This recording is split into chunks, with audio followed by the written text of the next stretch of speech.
So I realized yesterday I didn't tell Lee, who I don't know if Lee has left.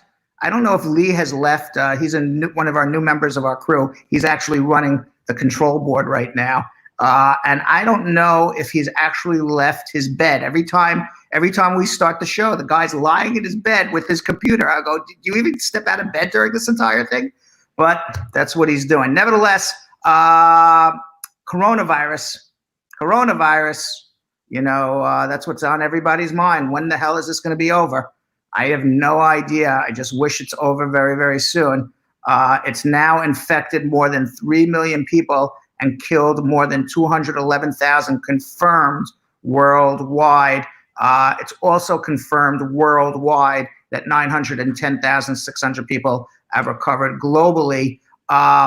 Those numbers, as I say every day, are not accurate numbers. Those numbers are people who actually have confirmed deaths from coronavirus, confirmed infections. There are substantially more people who have died from coronavirus. Either they died at home, or they died on the way to the hospital, or the hospital thought we're treating them before we had tests. We're treating them for some other disease, and it turns out that they died of coronavirus. I can tell you in the United States, if somebody dies and they were not being treated for coronavirus in a hospital, they're not getting tested at the morgue for coronavirus. And it's presumed they may have died from coronavirus, but we're not 100% sure. But I would bet a lot of them did. So all these numbers that you're seeing are very skewed low, not high.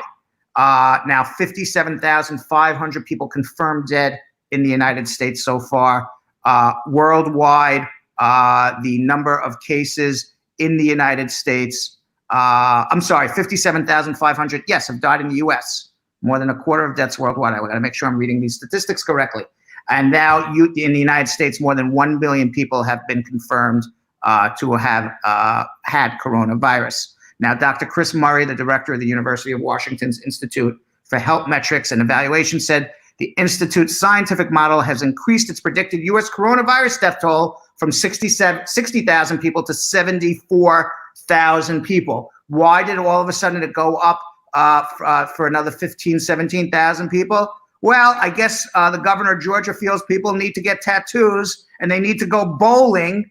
And when you go bowling, you know what happens when you go bowling? You got to take your shoes off and put somebody else's shoes on.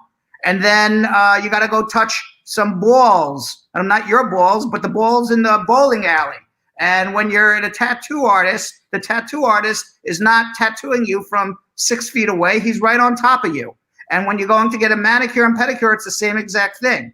So now that many states are opening up early, a lot of these statisticians are saying there's going to be more coronavirus death. Now, that is a decision that you can argue one way or the other. If human life is the most important thing, then you say we should all stay home. If you say, well, we're willing to sacrifice some human life so we can get back to normal life, well, then now you're going to see the numbers of deaths from the coronavirus increase from 60 to 74,000 people. What's the right decision? That's what they're arguing on Fox News, CNN, and MSNBC every day. My opinion is that if we already started this process of staying home, and we already started this process of social distancing and quarantining, we finished the process. And number two, it's very easy to say, I'm okay with another 14,000 deaths. But what if one of those 14,000 deaths is me, or you, or your mother, or God forbid, or your father, God forbid, or your best friend? Then maybe it's not okay anymore.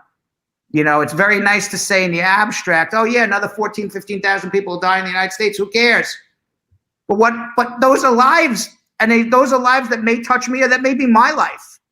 So to me, I would rather stay as crazy as I'm getting inside my quarantine department. And as much as I want to open up the window and scream, get me the hell out of here already, which is what everybody wants to do, I'm willing to stay another 2 to 3 weeks so that additional death is not me, not somebody I know. Maybe it's not even somebody I know. I never met the person before, but who deserves to die after we went through all of this? So that's my opinion, but governor of Georgia feels differently. I'm not the governor of Georgia. So that's what he decided to do.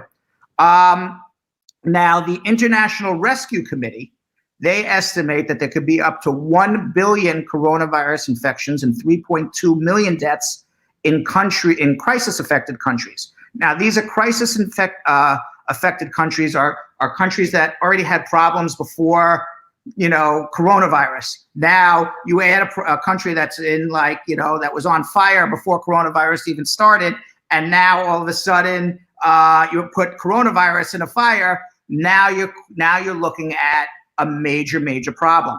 The 34 crisis-affected countries that the International Rescue Committee estimates or refers to that they're going to have huge coronavirus problems include Afghanistan, Burundi, Bangladesh, Burkina Faso, Chad, Cameroon, Colombia, the DRC, El Salvador, Ethiopia, Greece, Iraq, Jordan, Kenya, Lebanon, Liberia. Now, these are all sound like countries already that you've seen in the news that already have problems. Libya, Mali, Myanmar, Niger, Nigeria, Pakistan, Sierra Leone, Somalia, South Sudan, Syria, Tanzania, Thailand, Uganda, Venezuela, and Yemen.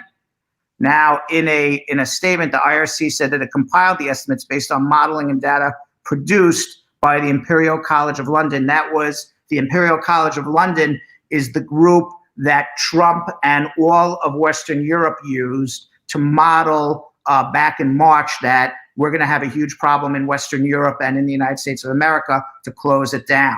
Now, we're still, according to the IRC, we're still in a critical window of time to mount a robust preventive response to corona in many of these countries, but these countries, we're not very confident that they're going to get their act together. So I feel very badly about what's coming down the lane in these particular countries. Now, the head of the United Nations has called for a global ceasefire on March 23rd. He says, we have coronavirus, so therefore there should be an end to war.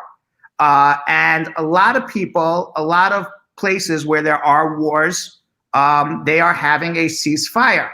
Now, why would you have a ceasefire just because of coronavirus? Well, whatever the group, I was just telling Jilly, I said, it's crazy, but whatever the group, let's say there's a war going on right now, whatever group is losing is going to be like, yeah, we want a ceasefire, we're losing.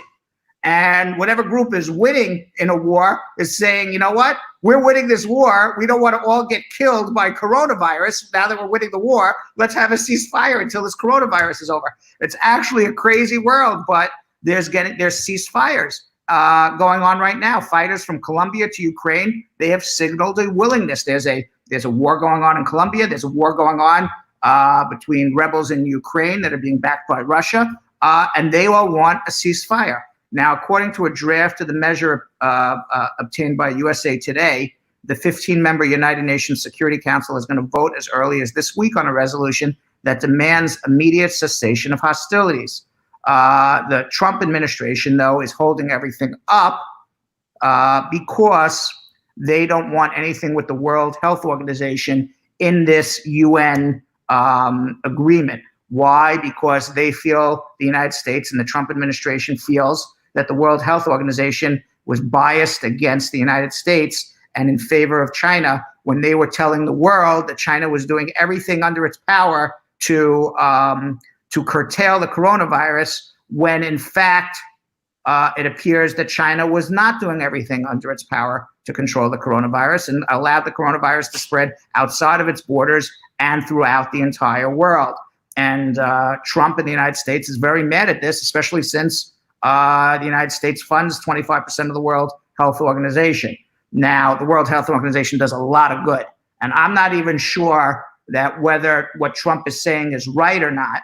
I don't know the facts. I haven't heard the other side. I just hear what Trump says. So I don't know if what he's saying about the World Health Organization is correct. If it is, then yes, he has a legitimate beef. But the World Health Organization does so much good around the world. It's not the time to be cutting funding because you have a beef with the World Health Organization. But welcome to the world of Donald Trump. Now, Barry Posen, an international professor of political science at the Massachusetts Institute of Technology, said the ceasefire could also help staunch the flow of refugees in some war-ravaged countries, which also could hopefully slow the spread of the coronavirus. Posen says war and disease travel together, and they are usually causative. So that's also one of the reasons why everybody wants a ceasefire. A ceasefire not only prevents wars, but it also prevents coronavirus from spreading around the world. So it's really, really, really important thing. Now, what was also a byproduct of coronavirus is that Miami just announced yesterday that for the first time in 7 weeks, nobody got killed. I'm sorry. In the last 7 weeks, for the first time since 1957, I got this statistic wrong. For the first time since 1957, there has been a 7-week period in Miami where nobody got killed. Hasn't happened since 1957. Now, Mayor Francis Suarez declared a local state of emergency on March 12th to slow the spread of coronavirus, and the order has been extended 6 times in week-long increments. So from February 17th until April 12th of this year, which is a total of 7 weeks and 6 days, nobody has been killed in Miami. Now, according to the Miami police, other crimes have also decreased, but the department says that decreases has not extended to domestic violence calls. Miami Police Chief Jorge Colina told the New York Times he's concerned incidents of domestic violence and child abuse may be underreported during this order. Now, if you are the victim of domestic violence or you are the victim of child abuse, there are telephone numbers that you can call. They are right now up on our screen. It's 1-800-4-CHILD. And that is if you feel that your child or you are a child watching this right now and you are the victim of child abuse. There is also a hotline for domestic violence. We're going to put that telephone number up as well. And I do have to tell everybody, just from an immigration standpoint, that you don't have to stay in an unhappy marriage to get a green card, especially in an unhappy marriage where there is domestic violence. So if you are in a marriage where there is domestic violence, which is physical violence or extreme emotional abuse, you have the right to leave your spouse. You have the right to get a green card nevertheless. Now, unfortunately in Chicago, the stay-at-home order has not lowered crime, which is very bizarre. You would think it would, but it hasn't. Police responded to 19 shootings last Tuesday night, 6 of which were homicides. So that means that shootings are up 42% from the same time last year. In Los Angeles, the drop in violent crime has been marred by an increase in domestic violence calls, like I've been talking about. According to the Los Angeles Sheriff Alex Villanueva, deputies responded to about 8% more domestic violence calls between mid-March and mid-April compared to last year, obviously because everybody's quarantined and you're in close quarters, and that adds fuel to the fire. Now, some countries are also easing some lockdowns. Today, New Zealand began its first day of transitioning to level 3 from the toughest restrictions to level 4. But I don't know what level 4 is, but Prime Minister said the country is not out of the woods yet, but I'm happy New Zealand is in level 4. Austria's lockdown won't be extended when it ends on Thursday. Australia's iconic Bondi Beach is reopened. Hong Kong is going to start loosening some measures too. So we can see that at least parts of the world are starting to open. And as I said at the top of the show, it's basically, especially in areas that has not gotten to zero coronavirus, it's basically a decision by the government on at what point are we willing to accept a loss and more additional death to get back to normal life. And there's no, it's a juggling act. There's no right answer. I gave you my opinion. Other people differ.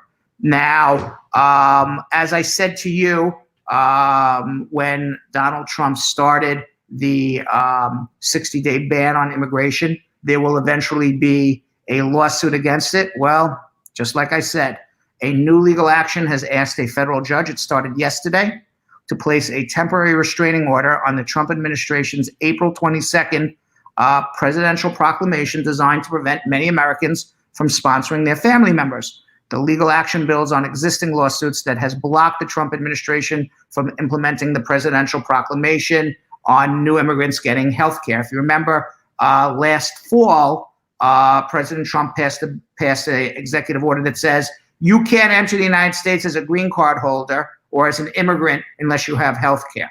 And that would be a violation of the poverty guidelines. And that case has a injunction on it. That injunction has been in place for at least 6-8 months now. This temporary restraining order is in the same case. Now, the emergency motion for a temporary restraining order was filed April 25th by the Justice Action Center, the American Immigration Lawyers Association, and Innovation Law Lab, with pro bono counsel Sidney Austin and Latino Network as the organizational plaintiffs.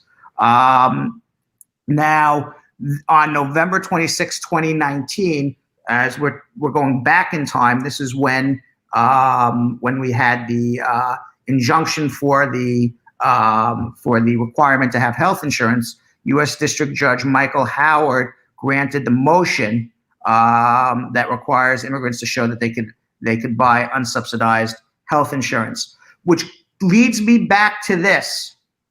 Injunctions stay in place for long periods of time. They don't stay in place for a week or 2 weeks or a month. This injunction for the health insurance has been in place November, December, January, February, March, April, May, 7 months. Okay? This proclamation is going to be ending in 60 days. Even if he extends it, there'll be another injunction. What's most important is we're going to have an election in November, and America is going to be the appeals judge of all of this. They're going to be the appeals judge on how Donald Trump handled coronavirus, on whether it was appropriate to drink Lysol to kill coronavirus. How stupid was that? On all of his immigration proclamations, on how he's handled the economy. And right now, our economy is reeling. People are saying that we may be in a depression, let alone a recession. 20% of Americans are out of work right now. And it is the worst.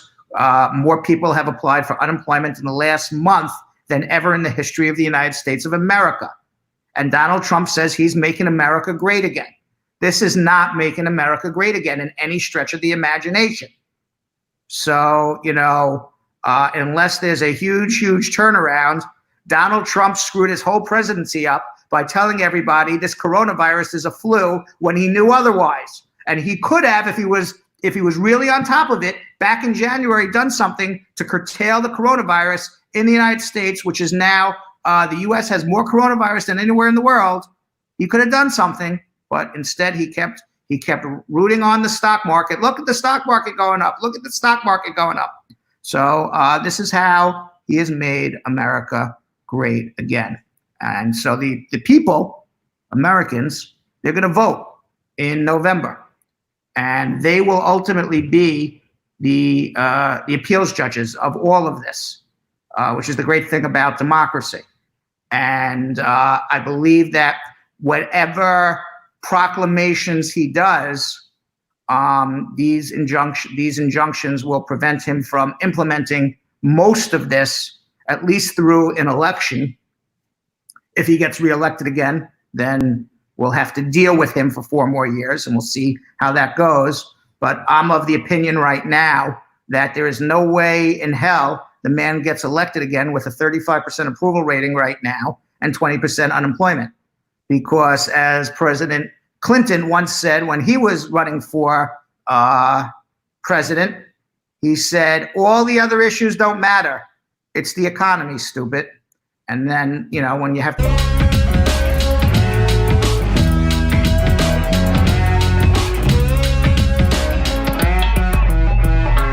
Thanks for watching. For more Brad Show Live, like and subscribe to our YouTube channel.